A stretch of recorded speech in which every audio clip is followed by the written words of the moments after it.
소명에 대해서는 우선 개인적으로 되게 오랫동안 연구한 분야긴 해요. 그래서 사실 이렇게 다른 데 가서는 강의 많이 하고 다녔는데, 사실 우리 교회 청년 학생들이 약간 이런 부분에 고민을 하고 있는 것 같은데, 언제가 좋을까 하다가 이번에 수련회 맞아서, 사실 더 이렇게 좀 깊이 있는 얘기를 나누고 싶긴 한데, 시간이 1박 2일로 짧아서, 우리 좀 진행하면서 또 나중에 또 기회가 되면 또 더 깊이 있는 이야기들도 한번 나눠보겠습니다. 거기 보면은 말씀이 우리 첫 번째 페이지 1페이지 딱 펴보시면 재능은 조합이다라는 게 있는데요. 우리 먼저 여기 보면은 우리 오늘 이번 수련의 주제가 뭐예요? 소명아 나를 찾아줘. 네, 소명아 나를 찾아줘. 자, 이번에 수련 때 소명을 찾읍시다가 아니에요. 소명아 나를 찾아줘예요. 이게 뭘까요? 내가 소명을 찾는 게 아니고요. 소명이 나를 찾는 거예요. 네. 내가 소명을 발견하려고 어떤 노력하는 게 아니라요. 소명이 나를 발견하도록 하는 시간이에요. 좀 소명이 얼마나 압도적인 힘을 갖고 있는지 우리가 함께 나눠보면 알게 될 텐데 그 압도적인 힘이 나를 찾아야 내가 이끌려가요. 내가 찾을 수 있는 작은 소명이면 내가 했다가 좀만 아니면 던지면 되잖아요. 근데 그 정도의 이야기가 아니라는 걸 한번 우리 함께 나눠봤으면 좋겠습니다. 자, 우리 앞에 보시고 우리 성경 구절을 성경 구절을 한번 읽어볼게요. 디모데후서 2장 20절에서 21절 말씀 함께 보겠습니다. 같이 읽어볼까요? 우선 20절 말씀 같이 읽겠습니다. 시작. 큰 집에는 금그릇과 은그릇만 있는 것이 아니라 나무그릇과 질그릇도 있어서 어떤 것은 귀하게 쓰이고 어떤 것은 천하게 쓰입니다. 네. 여러분 여기 계신 분들 중에 이런 이야기 들어봤죠? 너 앞으로 어떻게 살래? 너 뭐 하고 살 거야? 너의 진로는 뭐니? 네 꿈은 뭐야? 너 나중에 뭐 될래? 들으면 어때요? 이 질문 듣는 순간 이게 뭔가 즐겁게 상상할 수 있는 질문이 되나요? 아니면 굉장히 삶의 압박으로 오나요?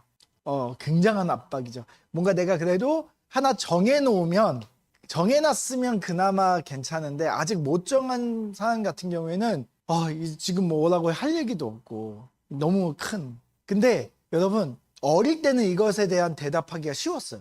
나이 먹으면 어려워지거든요. 중학생만 돼도 이 대답을 쉽게 하실 수가 없어요. 왜 그럴까요? 그치. 현실을 알았어요. 우리 일권이는 아기 때 4살 때 뭐 될래라고 물어보면 뭐 되는 줄 알았어요? 뭐 되는 줄 알아요? 네? 소방차가 된다고 했어요. 그래서 소방차가 너가 소방관이 되고 싶다는 거 아니다. 난 소방차가 되겠다 했어. 네. 그냥 툭툭 자기 꿈에 대해서 쉽게 막 이야기를 잘했어요. 요즘엔 잘 안 해요. 왜죠? 내가 소방차가 될 수 없다는 걸 현실을 알았기 때문이죠. 네. 그렇다고 해서 소방관이 되자니 소방관도 이게 아무나 하는 게 아니구나 라는 걸 알죠. 그러니까 내가 할 수 있는 일이 아닌 것 같은 느낌. 나는 아직 준비되어 있지 않고 나는 부족한 것 같은 느낌. 그러니까 이런 얘기를 들으면 압박이 느껴지고 불안해지는 거예요. 자, 소명아 나를 찾아줘 라는 게 이제 주제인데 소명은 억지로 내가 노력해서 짜내거나 만들어내는 게 아니에요. 그러면 소명을 찾자가 주제가 되겠죠. 내가 노력하면 발견할 수 있고 내가 노력하면 만들어낼 수 있다면 그건 어떻게 보면은 소명을 내가 찾자가 주제가 되겠죠. 소명을 찾자가 될 텐데 소명아 나를 찾아줘 라는 주제는 이미 소명이 우리 안에 압도적인 힘을 가지고 주어져 있다는 거예요. 단지 내가 그 소명을 발견하지 못했을 뿐인 거예요. 그러니까 소명이 여러분은 아직 발견하지 못했고 소명이 여러분에게 다가오지 않았기 때문에 여러분이 그 압도적인 힘을 느끼지 못하는 거지, 그게 여러분 안에 발견이 되면 여러분이 그 압도적인 힘에 이끌려가요. 그래서 제가 가끔 그런 얘기 하거든요. 우리나라 PC방에서 게임하고 있는 애들도 만약에 일제시대였으면 걔네들이 3.1운동하고 다 했다. 이 얘기가 뭐냐면 여러분에게 그런 환경이 주어지지 않았을 뿐인 거지. 그런 환경이 있으면 게임으로 그 적과 싸우려는 그 에너지가 적이 일본어로 바뀌면 그냥 나가서 태극기 들고 독립운동 하게 되는 거예요. 그러니까 우리 안에 있는 어떤 강력한 소명이 우리 안에 작용이 되는 순간이 되면 그러면 그때 우리가 그 상황에 따라서 큰 일도 하고 작은 일도 해요. 근데 지금은 어떠냐면 그냥 내 삶이 무기력하게 보이는 거지. 여기 학생들 같은 경우는 그냥 학교 갔다가 와서 그냥 누워있다가 그냥 할 거 없으니까 TV 보다가 컴퓨터 하다가 핸드폰 하다가 이렇게 하루하루를 보내고 있는 내 모습이 야, 내가 봐도 이래가지고 뭐가 되겠어? 라는 생각이 드니까 뭔가 내 꿈을 얘기하거나 내가 뭔가를 대단한 걸 이야기하기가 어려운 거야. 근데 실제로는 먼저 소명이 나를 찾으면 그 압도적인 힘에 이끌려서 갑자기 집중력도 폭발해요. 예. 내가 갑자기 공부 안 하던 애도 공부까지 하면 되는 거야, 그때 가서.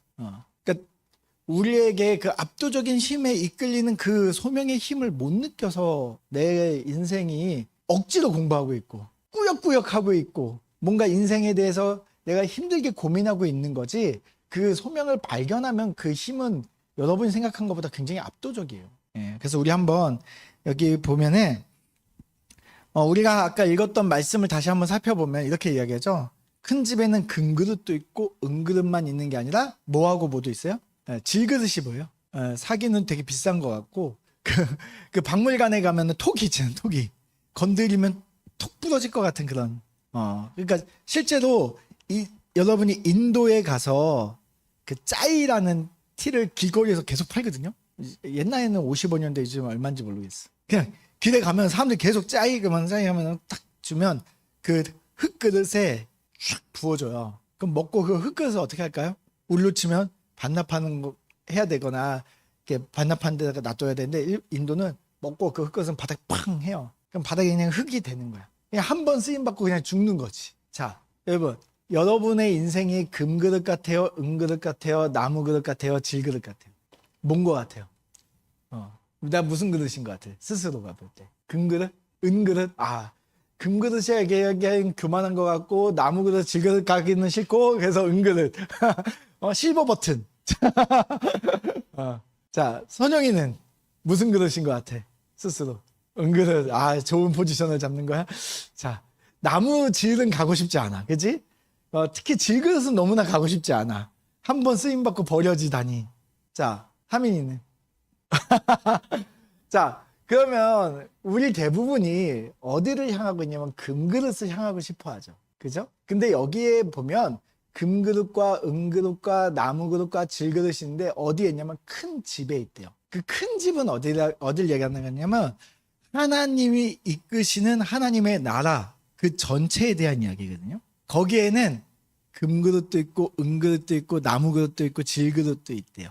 근데 중요한 건 왜 그러면 이 네 개가 다 있을까요? 하나님 돈이 없어서 금으로만 채워도 되는데 왜 은도 채우고 나무도 채우고 질그릇도 채웠을까요? 왜 그럴까요? 그쵸, 쓰임이 다른 거예요. 그러니까 하나님 입장에서는 모두가 금그릇을 꿈꿔요. 우리가 다 모두가 금그릇 지망생이라니까요. 근데 금그릇처럼 화려한 쓰임을 받는 사람도 있고요, 질그릇 같은 위치에서 필요한 사람도 있어요. 그래서 누군가는 질그릇을 만들 수도 있다는 거예요. 하나님은 저는 아니기를 원해요 라고 생각하겠지만 하나님 편에서는 그 큰 집에 하나님의 그 복음이 전해져야 하는데, 자, 여러분 한번 생각해 보세요. 여러분이 저기 우리나라 뭐 부자들만 모여서 있는 어떤 우리 1조 클럽, 1조 이상 갖고 있는 사람들 모이는 클럽이 있어요. 춤추는 클럽 아니고요. 클럽이 있어요. 자, 거기 있는 사람들에게 복음을 전하려면 누구를 써야 돼요? 큰 그릇이 필요하겠지. 그럼 그 사람에게는 1조 클럽에 들어갈 만한 금그릇으로 만들어 주는 거죠. 거긴 다이아 그릇이겠지. 그지?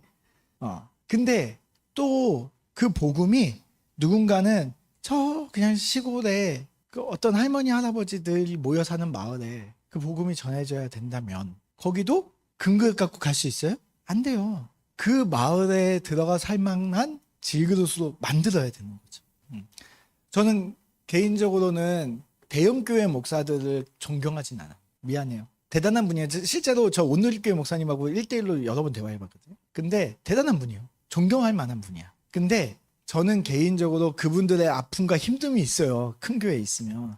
근데 중요한 건 저는 그분들보다 더 존경할 만한 사람들을 발견했는데, 시골에 성도 몇 명 없는 할머니 할아버지들만 모시고 살아가는 그런 목사님들을 보면 절로 고개가 숙여져요. 그분들이 능력이 없어서 거기 있는 게 아니거든요. 하나님이 그분들을 그곳으로 옮기시는 거거든요. 그럼 그분들이 뭐 설교 준비를 안 했기 때문에 신학 공부를 안 했기 때문에 뭐 능력이 없어서 글로 가는 게 아니거든요. 그러니까 하나님 필요에 의해서 하는 거예요. 그러니까 여기 보면 귀하게 쓰는 게 있고 천하게 쓰는 게 있는데 우리는 귀한 것과 천한 것을 구분해서 귀한 게 좋은 것, 천한 게 나쁜 거라는 생각이 있어요.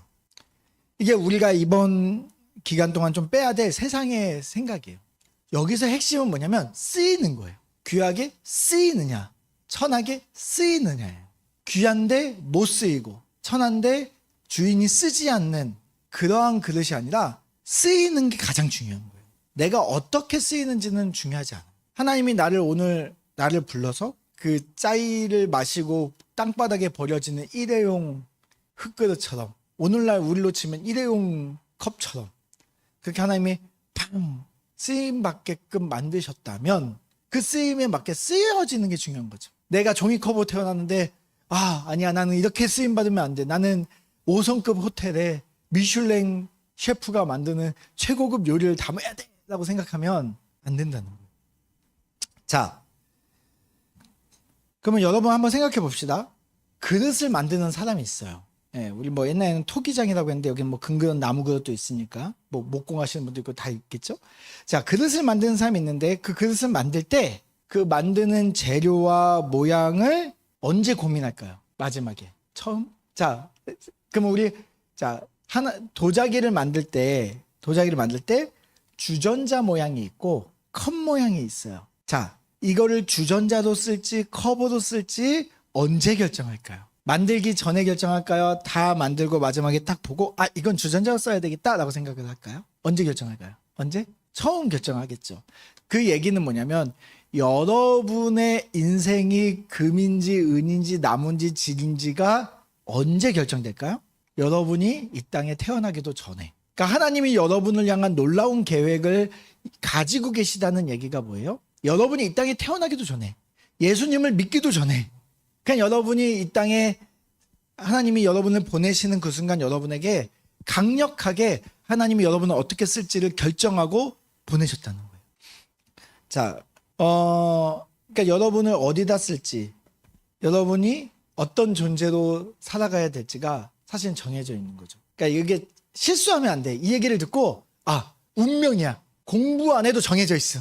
내가 대충 살아도 정해져 있어. 그러니까 그렇게 오해하면 안 돼요. 봐봐, 여기 쓰이는 것과 쓰이지 않는 것의 차이는 내가 그 삶의 태도에 결정돼 있어. 자, 여러분 1976년에 어부들이 신안 앞바다에서 물고기를 잡으러만 가면 잡히라는 물고기는 안 나오고 계속 그릇이 나왔어요. 자, 그래서 이 그릇을 가지고 개밥 그릇으로 쓰고 재떨이로 쓰고 요강 알아요? 요강? 알죠? 들어봤어요? 요강? 요강 아니 하이마? 여기 요강이 뭐냐면 방 안에다가 놔두고 쓰는 화장실이야. 똥오줌 싸는 데야. 싸본 적은 없죠? 자, 우리 전도사님은 싸봤잖아요. 안 싸봤어요? 근데 갑자기 성긋네. 심지어 그냥 이렇게 동네 엿장수가 와가지고 그 당시에는 우리가 마트에서 편의점에서 뭘 사 먹을 수 없으니까 뭔가 간식거리를 하려면 엿장수라는 사람이 그 간식을 갖고 와서 이제 집에 가서 뭐 이렇게 철이나 뭔가 돈이 되는 걸 갖고 오면 바꿔줬거든요. 그래서 이 그릇을 가져다가 그냥 엿장수한테 엿 주고 엿을 바꿔 먹기도 했어요. 그러니까 어부들은 짜증이 나는 거야. 물고기를 잡아갔는데 나오라는 물고기는 안 나오고 계속 그릇들만 나오니까 짜증이 나요. 그러던 어느 날 초등학교 교사 한 명이 이제 마을에서 떠나서 이제 육지 가서 교사 생활을 하다가 마을로 돌아온 거야. 섬으로 돌아온 거야. 방학을 맞아서 섬으로 돌아왔는데 형 집에 갔어요. 형 집에 갔더니 형 집 장롱 옆에 그릇이 있는 거예요. 자, 장롱 옆에 있는 걸 우리는 보통 요강이라고 이야기를 해요. 네, 요강이 하나 있는 거예요. 근데 이 초등학교 교사인 최 씨가 이걸 보고 깜짝 놀랍니다. 이건 보통 그릇이 아닌 것 같다. 그래서 형한테 이야기해서 이거 신안군청에 알려야 된다. 그래서 알렸어요. 그래서 조사단이 나와서 이걸 조사했는데 이 그릇들이 어마어마한 보물이라는 사실을 알았어요. 당시에 제일 먼저 신고됐던 요강, 그 요강이 원나라 때의 청자로 밝혀지면서 이게 얼마였냐? 그 요강이 3천만 원의 가치가 있다고 밝혔어요. 자, 여러분 지금 3천만 원이어도 이렇게 될 텐데 여러분 1976년에는 아파트가 500만 원일 때예요. 만약에 요즘에 강남에 제일 비싼 아파트가 막 어떤 건 20억짜리도 있는데 만약에 20억짜리라고 그러면은 100억짜리인 거지. 100억짜리. 물론 이제 요즘에 아파트 값으로 비교하면 아파트가 너무 뛰어가지고 그런데 오늘날로 쳐도 한 수억 원짜리의 요강이었던 거죠. 그 이야기가 알려지자 너도 나도 개밥그릇 재떨이를 털어서 이제 갖고 오기 시작하는 거예요. 여러분, 우리가 우리 삶에 대해서, 우리 인생의 가치에 대해서 여러분이 깨닫지 못하면, 여러분이 소명을 발견하지 못하면 이런 위험이 있는 거예요. 내가 어떠한 존재로 이 땅에 만들어졌는지를 잘 모르고 발견하지 못하면 우리 어떻게 돼요? 내 인생을 개밥그릇, 재떨이, 요강으로 쓸 수 있다는 거예요. 여러분 스스로가 나를 자신을 난 개밥그릇이야 하고 태어난 사람이 있어요? 없어요. 그렇게 생각 안 한다고요. 근데 어느 순간부터 개밥그릇이나 될 수 있을까? 라는 생각을 하게 돼요. 왜 그렇게 하게 되죠? 세상이 여러분에게 그렇게 평가하고 있기 때문에 그래요.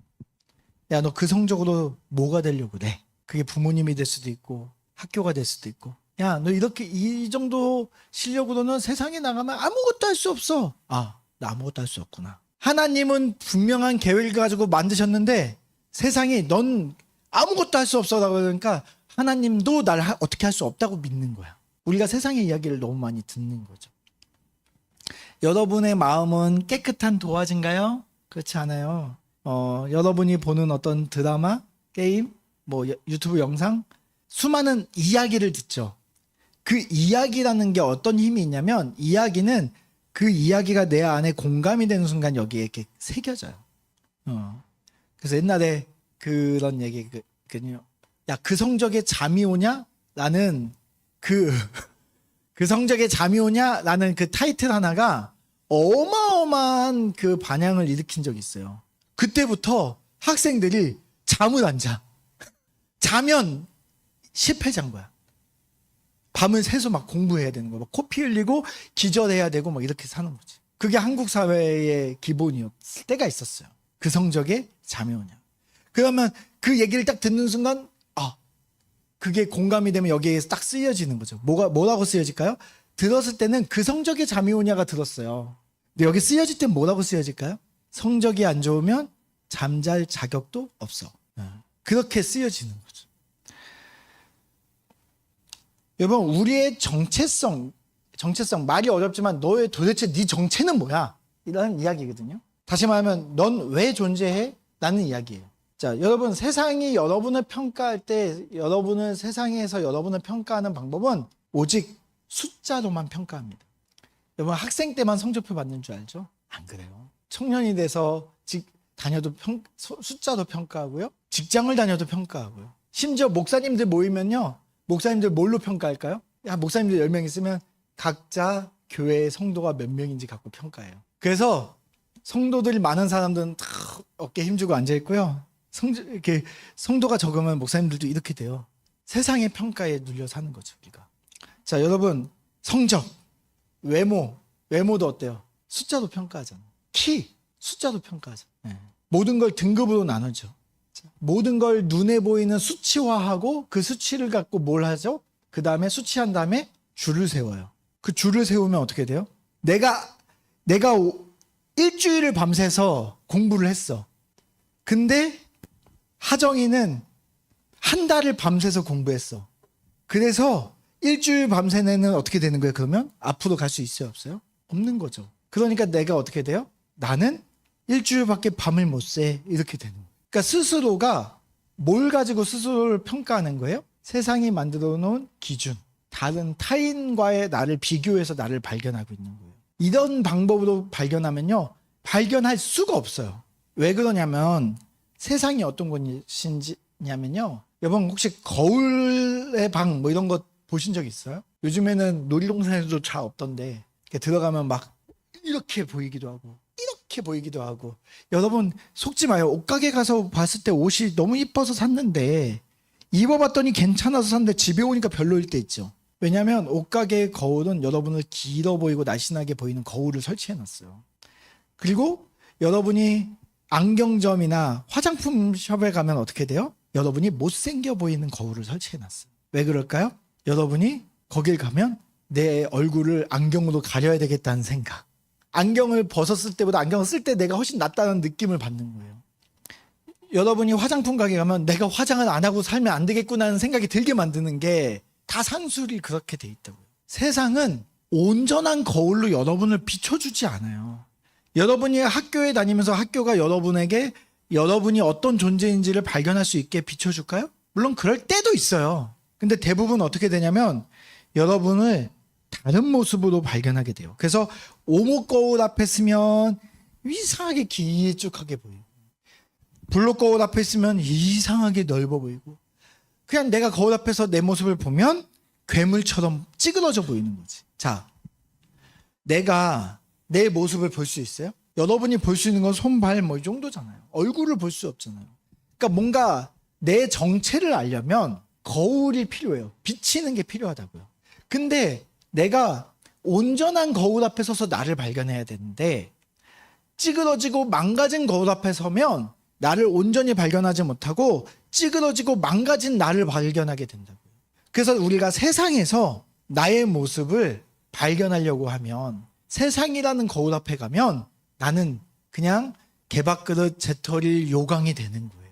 이 가치를 알아보는 분에게 가야 되는 거죠.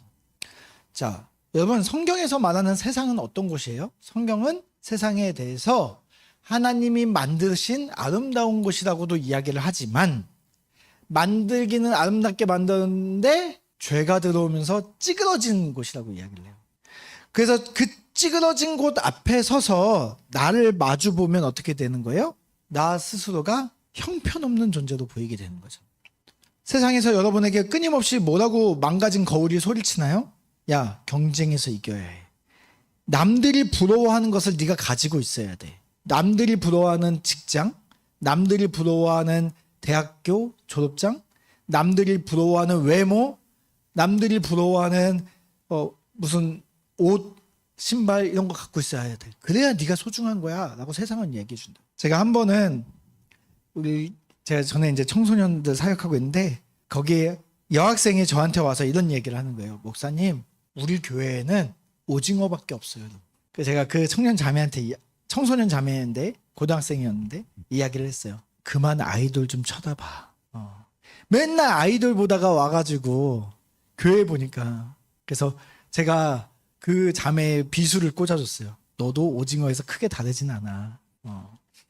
우리가 세상에서 말하는 이야기를 듣다 보면 나라는 존재가 가치가 없게 느껴져요. 특히 요즘같이 미디어가 발달한 사회에선 더 그래요. 왜냐하면 옛날에는 내가 공부를 더럽게 못해도 그냥 우리 동네에서만 1등이면 1등이었거든. 그냥 내가 우리 동네에서 1등하면 1등 했어. 얘는 머리가 똑똑해. 그리고 나서 옛날 사회를 생각해보면 1등하고 나서 뭐 했을까요? 자, 농경사회야. 모든 마을이 농사를 지어. 근데 애가 학교를 갔어. 1등 했어. 1등이야. 얘가 공부 제일 잘해. 얘가 제일 똑똑해. 우리 마을에서 얘가 제일 똑똑해. 그리고 얘 졸업하고 나서 뭐 할까요? 농사 짓는 거야. 얘는 꼴등이야. 맨날 할 줄 아는 게 없어. 운동만 해. 근데 얘가 졸업했어. 뭐해? 농사. 그러니까 그때는 그 미디어가 발달하기 전에는 그냥 학교 다니고 경쟁해도 약간 마음의 여유가 있었다고. 근데 우리가 대한민국이 전 세계에서 가장 경쟁이 심한 나라긴 하잖아요. 그러니까 가장 찌그러져 있는 부분이 있는 거지. 거기서 우리를 발견하면 어떻게 돼요? 사실은 농경사회에서는 공부 못해도 꼴등하고 힘센 애가 최고야. 그죠? 그러니까 다른 재능을 가지고도 먹고 살았다고요. 근데 요즘에는 어떻게 돼요? 다 성적으로 줄 세우고 똑똑한 사람이 성공할 것 같은 그런 모습을 보잖아요. 또 유튜브 보면 어때요? 다 나보다 좋은 옷 입고 있는 것 같고, 다 나보다 더 인스타 보면 어때요? 다 여행 다니고 있잖아. 나만 해외에 못 나간 것 같고. 퍼센트지로 따지면 꼭 그렇진 않을 텐데, 그렇죠? 나만 비싼 옷 못 입는 것 같고, 나만 맛집 못 가는 것 같고. 우리는 성심당을 그래도 먹어봤잖아, 그렇죠? 근데 성심당 나만 못 먹는 것 같은 서울 사람들이 얼마나 많겠어. 그러한 거에 눌려서 우리가 살아가고 있다고요. 찌그러진 세상에서 세상에 찌그러진 이야기가 내 가슴에 새겨가지고 찌그러진 이야기를 듣고 산다고요. 자, 성경은 우리에게 뭐라고 이야기하냐면요. 우리는 영과 혼과 몸으로 이루어진 존재라고 이야기를 합니다. 영, 혼, 몸. 자, 영, 혼, 몸. 몸은 뭘까요? 몸땡이. 그러면 혼은 뭘까요? 혼. 이런 거 본 적 들어봤어요? 야, 혼을 쏙 빼놨다. 이 영화를 보다가 뭐 혼이 쏙 빠졌다. 그 혼이 뭘까요? 혼. 기운? 장풍? 우리 혼이 훈련되면 장풍 쏘는 거야? 자, 혼은 우리의 마음과 정신을 얘기하는 거예요. 그러니까 뭐 선영이가 나가서 저 여자에게 혼을 쏙 빼앗겼다. 그게 뭐예요? 마음과 생각이 쏙 빼앗겼다. 이런 표현인 거죠. 그러니까 우리의 몸만 가지고 우리를 설명이 안 되는 거예요. 인간이 어떻게 몸을 가지고 육체만 가지고 이야기를 하겠어요? 몸 안에 혼이 있는 거죠. 자, 그럼 질문. 제리는 혼이 있어요, 없어요? 마음과 생각이 있어요, 없어요?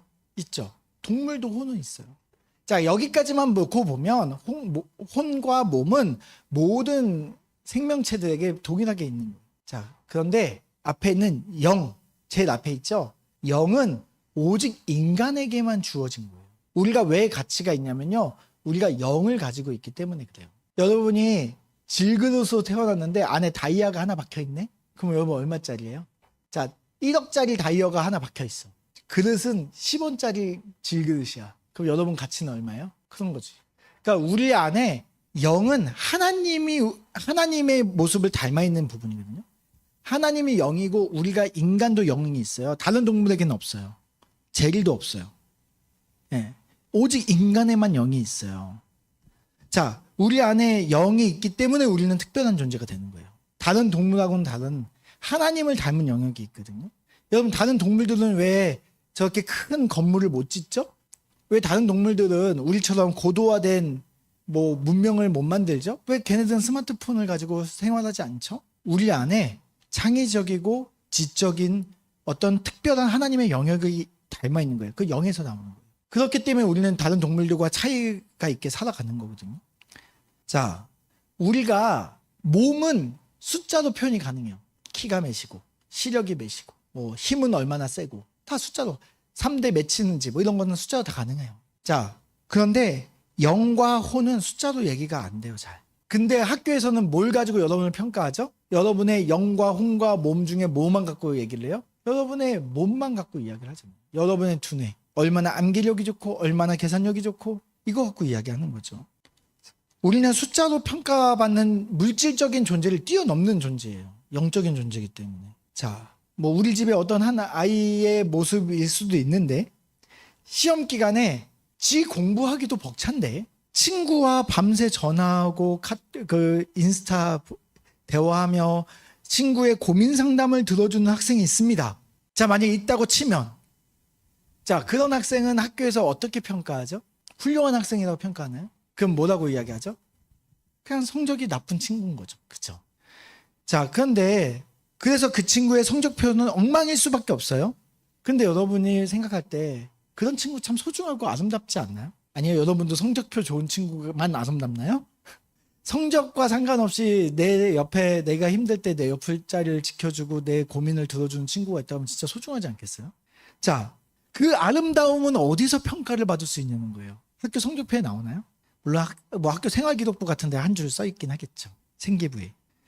자, 성적표의 숫자는 엉망인데 그 친구는 참 아름다운 친구예요. 그렇지만 세상은 그 친구의 아름다움을 설명하거나 말해주지 않아요. 여러분, 그 친구가 생기부에 한 줄 써있긴 해요. 자, 그렇다고 해서 이 친구가 어디 가서 누군가에게 평가를 받을 때 그 친구를 세상 사람들이 어떻게 평가할까요? 너 어느 대학 나왔어? 결국엔 이걸로 평가할 거 아니에요. 그러면 아니 내가 대학은 못 갔지만 난 참 아름다운 마음을 갖고 있어 라고 어떻게 설명할 거야? 그렇죠? 여러분, 세상은 망가진 거울을 가지고 보기 때문에 영과 혼에 대해서는 이야기를 잘 못해요.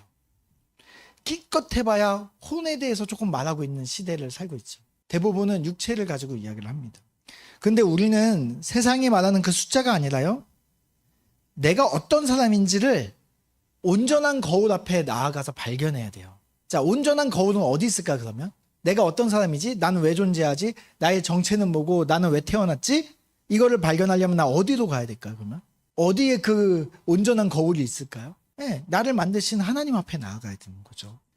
하나님 앞에 가야지만 내가 누군지를 알 수 있는 거예요. 진짜 내 모습을 알고 싶어요? 그럼 하나님 앞에 나아가야 되는 거예요. 자, 우리 오늘부터 이제 네 가지 소명에 대해서 우리가 나눠볼 거고, 심지어 내일 그냥 내일 어른들과 함께 드리는 예배도 그냥 다 소명으로 그냥 했어요.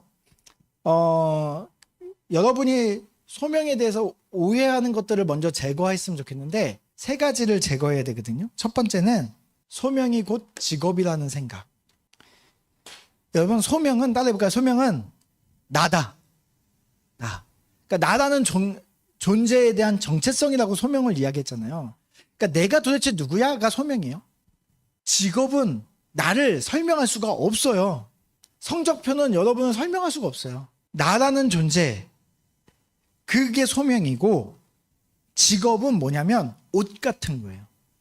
자, 여러분, 옷을 입고 있다가, 그러니까 이렇게 대부분 많은 사람들이 소명은 직업이야 라고 생각하는 거예요. 근데 이 직업이라고 생각하고 있으니까 어떤 문제가 생기냐면, 그러면 은퇴한 다음 뭐 하지? 요즘에 은퇴도 빠르거든요. 100세 시대인데 나머지 40년을 무기력하게 살죠. 자, 선영아, 너 신발 사이즈 몇이야? 250. 근데 네 마니또가 신발을 선물로 했어. 내 신발 사이즈가 240이야. 그럼 어떻게 할래? 팔아요? 마니또가 선물로 줬는데 대신 마니또가 어디서 샀는지하고 영수증도 같이 첨부해줬어. 어떻게 할래? 환불하거나 교환을 해야 되겠지. 자, 근데 만약에 선영이가 너무 소중해. 내 마니또가 준 선물이야. 그래서 너무 힘들지만 이 신발을 신는 방법이 하나밖에 없어. 발가락을 잘라야지. 이런 생각을 하면 어떤 것 같아? 그치, 미친 사람 같지. 근데 우리가 어떻게 생각하냐면요, 직업이 절대적인 사회를 살고 있어요. 그러니까 어떻게 하냐면요, 직업에 때문에 나를 거기다가 어떻게든 끼워 맞춰야 되는 거야. 우리 얼마 전에 목사님 찾아온 제자가 있었는데, 이제 그 친구가 회사 직장에서 너무 힘든 일을 많이 경험한 거예요. 그럼 어떻게 하면 돼요? 옷을 갈아입으면 돼요. 옷이 안 맞는 거잖아. 근데 그 친구는 이 옷은 이거 하나밖에 없다고 생각한 거야. 그래서 결국에는 병원에 들어가서 치료를 오랫동안 받아야 될 정도의 마음의 상처를 받았었어요. 여러분, 직업이 내가 아니에요. 직업은 옷이야. 바꿀 수도 있어. 갈아입을 수 있어요. 어떤 직업은 잘 맞는 옷도 있지. 이거 이렇게 손이 가는 옷이 있잖아요. 자주 입는 옷. 그런 옷은 그 직업이 그런 옷 생각보다 잘 맞았네. 한 잘 입으면 돼요. 근데 어떤 옷을 입었는데 좀 불편해. 내가 처음엔 맞았는데 내가 키가 좀 컸나? 요즘에는 좀 안 맞네. 그럼 바꾸면 되는 거예요. 근데 직업을 우리가 너무 절대화하고 있다는 거죠. 그러니까 소명이라는 건 나라는 존재를 얘기해야 되는데, 나라는 존재를 직업에다가 쑤셔 넣으려고 그러면 어떻게 되냐면 억지로 그 좁은 통에다가 꾸겨 놓는 거야. 그러니까 내가 망가져요. 직업으로는 나를 설명할 수 없어요. 자, 두 번째 우리가 가지고 있는 착각, 오해가 있는데, 그것은 바로 소명은 목회자나 선교사만 받는 거다라는 거예요. 저는 소명 받았습니다. 얘기하면 신학교가? 이렇게 되는 거지.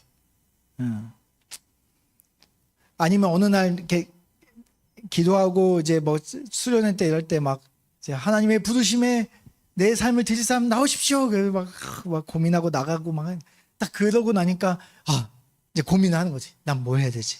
목사가 돼야 되나? 너무 부담되는데. 어떡하지? 나는 해외가 체질인가? 난 해외 나가면은 그 언어 이런 거 너무 힘든데 난 선교사도 아닌 것 같은데. 어떡하지? 찬양 인도자가 될까? 내 음악 실력이 없는데. 어떡하지? 안 되겠다. 기독교 백화점을 열어서 거기서 물건을 팔아야 되겠다. 이렇게 생각한다고. 소명이 곧 목회자라는 생각을 하게 되면 이거는 하나님의 부르심에 대한 오해를 하는 거예요. 하나님은 모든 사람을 불렀어요. 소명은 모든 사람에게 있어요. 모든 사람이 그럼 신학교를 가야 된다는 얘기가 아니죠. 여러분이 회사를 다니던 학교를 다니던 시장에서 물건을 팔던 여러분이 취준생으로 준비하고 있던 내가 있는 모든 삶의 현장에서 하나님이 여러분에게 그때그때 필요한 소명이 있다고요. 부르심이 있다고요. 그곳에서 하나님의 그 아름다운 성품을 드러내는 것이 그게 소명이에요. 자, 그래서 여러분이 하나님을 기억하고 모든 사람이 모든 곳에서 모든 일을 통해 하나님을 드러내는 것이 소명이에요. 그러니까 이런 거죠.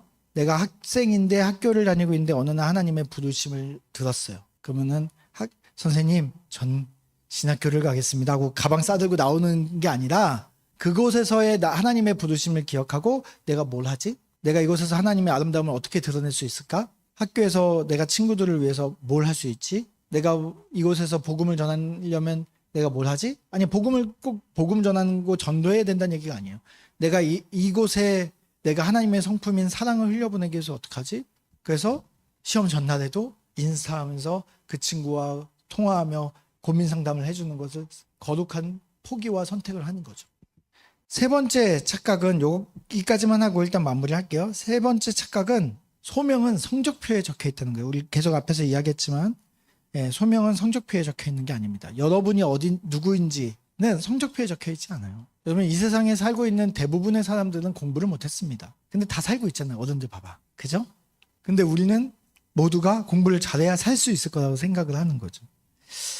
여러분 얼마 전에 우리나라 사람으로서는 아니 아시아인 전체 역사상 정말 가장 큰 음악계의 상이라고 하는 그다음 마리아 칼라스 특별상을 받은 분이 있어요. 바로 조수미 씨입니다. 이분 크리스찬인 거 아시나요? 조수미 씨 크리스찬이에요. 그래서 교회에서 여러분처럼 교회에서 찬양하고 뭐 하다가 음악의 재능을 발견하고 그래서 이제 그 찬양을 더 잘하고 싶어서 음대에 갔던 분이에요. 이게 여러 명이 받은 게 아니고 이게 지금 12명 받은 상을 조수미 씨가 역사상 12명밖에 못 받은 상을 조수미 씨가 받은 거예요. 그러니까 이 클래식 음악계에 아주 중요한 발자취를 남겼다고 하는 사람한테 주는 거예요. 그러니까 어마어마한 상을 받은 거죠. 자, 그리고 그 옆에 있는 할아버지 한 분이 계시죠. 이분은 박종호 씨예요. 옛날에 목사님 때 교회 다녔던 분들은 다 알만한 찬양 사역자였습니다. 자, 이 두 분이 함께 크리스찬이었어요. 함께 하나님의 영광을 돌리고자 찬양을 더 잘하기 위해서 서울대 성악과에 들어왔어요. 서울대 성악과의 동기로 두 분이 만났어요. 자, 두 분이 만났는데, 자, 조수미 씨가 먼저 실기시험을 봅니다. 실기시험을 보는데, 그가 서울대 음대 역대 최고 점수인 93점을 받습니다. 그리고 박종호 씨가 뭐라고 얘기한지 아세요? 그런데 제가 97점을 받았습니다. 이 얘기를 해요. 그냥 얘기하는 게 아니에요. 내가 왜냐면 이분은 지금 막 작은 교회 개척교회에 다니면서 찬양 사역하고 있거든요. 여러분이 그러니까 잘 모르는 거예요. TV에도 안 나오니까. 그러니까 막 약간 억울해하면서 내가 97점을 받았어요. 막 이러면서 막 이야기하고 다니거든요. 네. 조수미 씨도 대단하죠. 근데 조수미 씨도 박종호 씨 앞에서는 항상 1등이 아니었어요. 전 세계에 역사상 12명밖에 없다는 그 위대한 음악가도 박종호 씨 앞에서 학교 성적표로는 2등이었다고요. 97점과 93점이었던 거죠. 학교라는 곳은 공부라는 하나의 재능을 테스트해 보는 곳이에요. 학교 성적표를 가지고 줄을 세우면 상위 3%, 1%, 뭐 넉넉히 봐서 10%를 제외한 나머지 사람들은 다 학교에서는 재능을 발견할 수 없는 거죠. 여러분 비교해서 남들보다 1등 해야 된다는 압박이 우리한테 있어요. 그러니까 봐봐요. 제가 하민아 너 노래 잘해? 너 노래 잘해? 모르겠어? 정현쌤 노래 잘해요? 이렇게 이야기하죠. 근데 정현쌤이 목사님하고 둘이 이제 있어요. 자, 내 음악 실력을 아니까 정현쌤한테 노래 잘해요. 목사님보다는 훨씬 낫죠. 이렇게 생각할 수 있죠. 근데 방금 조수미 박종호 씨 얘기를 하다가 갑자기 얘기하니까 내가 이렇게 우리가 보통 한국에서 노래 잘한다 그러려면은 어느 정도쯤 돼야 어디 가서 나 노래 좀 해요 라고 얘기할 수 있을까요? 여러분 보통 아이돌 가수들 같은 경우에 음악 재능이 있어서 아이돌 가수가 되는 경우가 많겠죠. 근데 그런 사람들조차도 어디 가서 노래 잘하잖아요. 그러면 저 노래 못해요 이래요. 누구랑 비교하고 있는 거죠? 김나박이랑 비교하고 있는 거죠. 그 정도는 돼야 노래를 잘하는 거지. 나 정도는. 이건 여러분 겸손이 아니에요. 이건 자존감의 문제예요. 누구랑 비교하고 있는 거예요? 타인과 비교하고 있는 거예요. 너 노래 잘해? 라고 물어봤잖아. 그럼 너가 갖고 있는 능력 중에 노래라는 능력이 있니? 라고 하면 네, 조금은 있는 것 같아요. 이렇게 얘기할 수 있는 거잖아. 근데 아니요, 좀 노래 못해요. 왜요? 김나박이랑 비교하고 있으니까. 내가 정현쌤한테 노래 잘하죠? 라고. 아니요. 왜? 내가 지금 김나박이만큼은 해야 되는 거야. 여러분, 우리가 아주 특별한 실력이 없으면, 다시 말하면 남들보다 압도적인 재능이 없으면 다 못한다고 생각을 해요. 여기 타이틀에 재능은 조합이라고 이야기를 했잖아요. 여러분, 재능, 내가 뭘 잘하는지는 조합해서 나오는 거예요. 근데 우리가 남들과 비교해서 재능을 알려고 하거든요. 그러다 보니까 계속해서 잘하는 사람하고 나를 비교해요. 그러다 보면 내가 계속해서 무능력하게 보이죠. 그게 누가 만들어 놓은 구조냐면 세상이 만들어 놓은 구조예요. 눈에 띄고 스타가 되어, 스타 뭐예요? 저 위에서 별이 반짝반짝 빛나듯이 그 사람이 스타가 된다는 건 뭐예요? 남들 머리 위에 서서 크리스마스 트리처럼 저 위에서 반짝거리는 사람이 되기를 원하는 거죠. 그러니까 우리 인생에서 그 위치에 올라가지 않으면 대단한 사람이 아니라고 생각을 하는 거예요. 내가 뭘 잘하는지는 얘를 보는 게 아니라 누굴 보면 돼요? 나를 보는 거야. 나 뭐 잘하지? 난 지금까지 뭘 잘해왔지? 내 능력 중에 요거는 하기 싫고 요거는 재밌고 요거는 못하는데 요거는 잘하는 게 있어 없어? 있죠. 그걸 봐야지 발견할 수 있는 거예요. 여러분, 성심당만 빵집인가요? 아니잖아. 성심당 아니어도 좋은 빵집들이 있을 수 있죠. 심지어 맛이 그렇게까지 없어도 내가 빵 만드는 게 좋아. 그냥 나는 빵이 좋아. 잘 못 만드는데 빵이 좋아. 그럼 뭐 하면 돼요? 파리바게트 하면 돼. 파리바게트. 그것도 빵집이야. 그죠? 남이 만들어 놓은 거 배달받아서 팔면 돼요. 그것도 빵집이에요. 아니면 만드는 거는 귀찮고 막 다 싫으면 그냥 진짜 사다 먹으면 되는 거지. 그러니까 내가 남들과 비교해서 뛰어난지를 우리는 끊임없이 비교해요. 세상이 만들어 놨기 때문에 그래요. 모두가 그런 시선을 보고 있기 때문에 저 노래 잘합니다 얘기하면 세상에 네가? 나는 무시를 당할 것 같으니까 그런 거예요. 자, 우리 마지막 하나만 이야기하고 마무리할 텐데, 여러분, 아이패드 어디 갔어? 김보영. 자, 이게 아이패드라고 생각해 봅시다. 자, 제가 집에서 누워 있는데 저희 아내가 호두를 갖다 줬어요. 그래서 그 호두를 먹고 싶은데 까먹을 게 없네. 그래서 옆에 보이는 아이패드가 보이는 거예요. 그래서 호두를 깨먹어야지 하고 호두를 놓고 이걸로 빵 치면 어떻게 될까요? 호두가 깨지죠. 자, 먹었어요. 맛있네. 이건 호두를 까기 위해서 만들어진 거야 라고 생각하면 어떻게 되는 거예요? 이거는 이제부터 단단한 거를 깨야지. 그래서 호두를 계속 이걸로 한 100개쯤 깨먹고, 그 다음에 가서 엄마 거기 벽에 못이 튀어나왔어요? 이걸로 가서 받고, 이렇게 하다 보면 이게 어떻게 돼요? 이제 호두가 깨지는 게 아니라 아이패드가 깨지겠죠. 다이소에서 3,000원짜리 망치 사도 될걸. 네, 호두를 깨다가 아이패드가 박살이 나겠죠.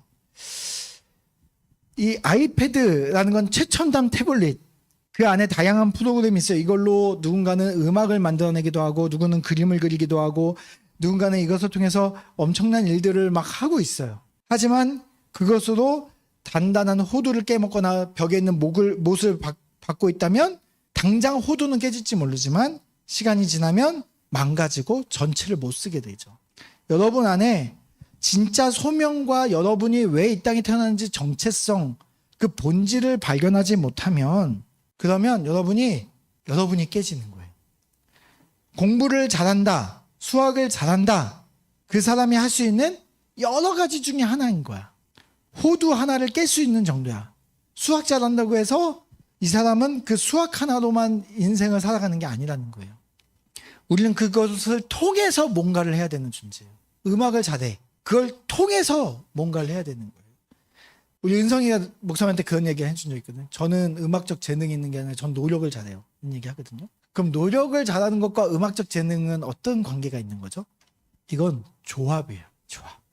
음악적 재능과 노력을 할 수 있는 그 힘이 조합이 되는 거예요. 예.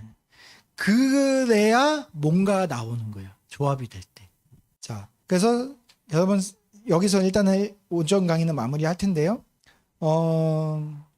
여러분 안에 여러분이 뭘 좋아하고 잘하는지 이따가 우리가 좀 더 이제 깊이 있게 다뤄볼 텐데, 자, 그것들을 쭉 한번 생각해 보세요. 그래서 여기까지만 할게요. 미안해요. 자, 어제 하이미가 저한테 아빠 크레파스가 무슨 색이 없다고? 색깔 없는 게 뭐야? 찐 분홍색이 없어서 36가지 새로운 크레파스를 사달라는 식으로 얘기를 하더라고. 물론 내가 그리고 싶은 그림이 36가지의 초은천연색 크레파스가 있으면 그림 그리는데 도움이 되겠지만, 찐 재능 있는 사람은 연필 하나 갖고도 저렇게 그려요. 그죠? 네.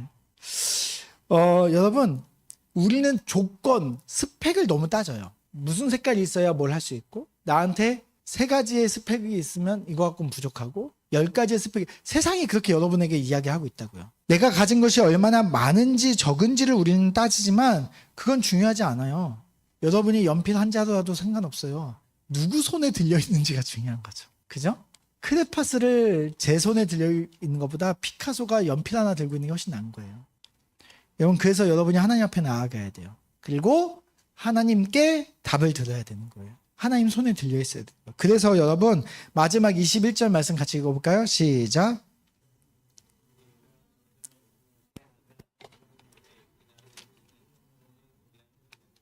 네, 금인지 은인지가 중요한 게 아니고요, 쓰이는지 쓰이지 않는 것이 중요하다고 이야기를 했어요. 자, 그런데 여기 그렇다면 쓰이려면 어떻게 해야 되냐? 쓰이려면 깨끗해야 돼요. 깨끗해요. 주인은, 이 큰 집의 주인은 하나님이세요. 하나님은 좋은 일에 쓸 거예요. 여러분이 좋은 일에 안 쓰일까 봐 걱정할 필요가 없어요. 여러분이 하나님의 귀한 자리에 쓰이려고 누군가는 종이컵으로, 누군가는 다이아몬드 컵으로 만들어져 있는 거예요. 하나님이 좋은 일에 쓸 거예요. 근데 쓰이려면 한 가지가 있는데, 깨끗하냐는 거예요. 아무리 좋은 그릇도 더러우면 쓸 수 없습니다. 자, 여러분이 황금으로 만들어진 그릇인데 누군가가 자칫 요강으로 착각하고 거기에 오물을 넣어 놓으면 당장 쓸 수 있어요? 이따가 집에 손님이 왔는데 황금 그릇에 멋지게 고기를 담아야지 하고 딱 봤는데 거기에 요강인 줄 알고 누군가가 실례를 했다면 여러분은 거기에다가 고기를 담을 수 있어요? 못 담죠. 간 다음에 뭐 깨끗이 닦아서 다음에 쓰면 몰라도 이번에 못 쓰는 거예요. 여러분, 하나님이 쓰고 싶어도 이번에 못 쓰는 경우들이 있어요. 왜요? 깨끗하지 않으면. 여러분이 깨끗하지 않는 것, 다시 말하면 여러분이 죄를 짓는 위치에 있다면, 하나님이 여러분이 죄를 짓고 여러분 안에 교만이 가득하고 여러분이 이 일을 통해서 여러분이 더 죄를 지을 수 있는 상황이 된다면 하나님이 여러분을 도와줄 수 있어요, 없어요? 여러분을 도와주면 하나님 뭐 도와준 거예요? 여러분 죄 지으라고 도와준 게 되죠. 그렇기 때문에 한 가지 중요한 것은, 여러분이 쓰이냐 쓰이지 않냐의 한 가지 기준은 여러분이 깨끗하냐 깨끗하지 않냐는 거예요. 그래서 여러분, 중요한 건 비워내는 거예요. 여러분, 우리 계속 이야기했지만 세상이 여러분에게 준 세상의 이야기들이 가득해요. 비워내는 거예요. 뭘로 비워야 될까요? 여러분, 깨끗이 닦으려면 퐁퐁 쓰고 막 해야 되잖아요. 성경 말씀으로 깨끗이 닦아야 돼요. 세상의 이야기를 제거해야 돼요. 하나님 말씀으로 채워야 돼요. 그래서 하나님하고 먼 관계가 아니라 하나님하고 가까운 관계가 돼야 돼요. 그래서 하나님이 손만 뻗으면 닿는 위치에 여러분이 있어야 돼요. 그래야 여러분은 하나님이 쓰시는 거죠. 자, 그래서 여러분, 빵빵한 스펙이나 조건이 여러분의 미래를 결정하는 게 결코 아닙니다. 네, 스펙이 아니라 여러분 누구의 소유인지, 어떤 상태인지가 중요합니다. 그래서 그거를 우리 또 이따가 이어서 한번 나눠보도록 하겠습니다.